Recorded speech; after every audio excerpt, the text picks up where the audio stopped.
ರಾಜ್ಯದಲ್ಲಿ ಇಂದು ಹೊಸದಾಗಿ 5,018 ಕೋವಿಡ್ ಪ್ರಕರಣಗಳು ದೃಢಪಟ್ಟಿದ್ದು, ಇದರೊಂದಿಗೆ ಒಟ್ಟು ಸೋಂಕು ಪ್ರಕರಣಗಳ ಸಂಖ್ಯೆ 7,70,604ಕ್ಕೆ ಏರಿಕೆಯಾಗಿದೆ.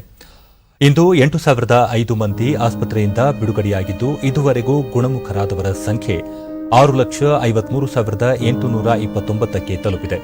ಇಂದು 64 ಮಂದಿ ಸಾವನ್ನಪ್ಪಿದ್ದು, ಮೃತಪಟ್ಟವರ ಸಂಖ್ಯೆ 10,542ಕ್ಕೆ ಏರಿಕೆಯಾಗಿದೆ. ಸದ್ಯ ರಾಜ್ಯದಲ್ಲಿ 1,06,214 ಸಕ್ರಿಯ ಪ್ರಕರಣಗಳಿವೆ.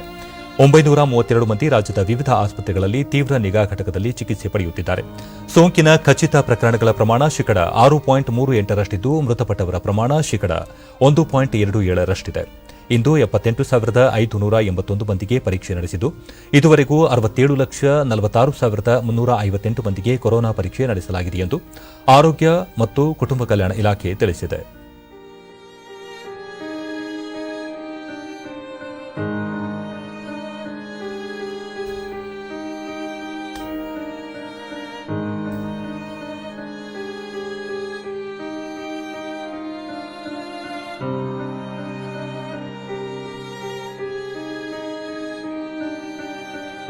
ಬೆಂಗಳೂರಿನಲ್ಲಿ 2,481 ಮಂದಿಗೆ ಸೋಂಕು ತಗುಲಿದ್ದು, ಒಟ್ಟು ಸೋಂಕು ಪ್ರಕರಣಗಳ ಸಂಖ್ಯೆ 3,10,21ಕ್ಕೆ ಏರಿಕೆಯಾಗಿದೆ. 2,363 ಮಂದಿ ಆಸ್ಪತ್ರೆಯಿಂದ ಬಿಡುಗಡೆಯಾಗಿದ್ದು, ಇದುವರೆಗೂ ಗುಣಮುಖಗೊಂಡವರ ಸಂಖ್ಯೆ 2,41,942ಕ್ಕೆ ಏರಿಕೆಯಾಗಿದೆ. ಸದ್ಯ 64,536 ಸಕ್ರಿಯ ಪ್ರಕರಣಗಳು ಇವೆ.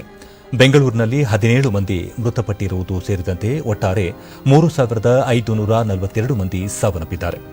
ವಿವಿಧ ಜಿಲ್ಲೆಗಳಲ್ಲಿ ವರದಿಯಾಗಿರುವ ಪ್ರಕರಣಗಳ ವಿವರ ಇಂತಿದೆ.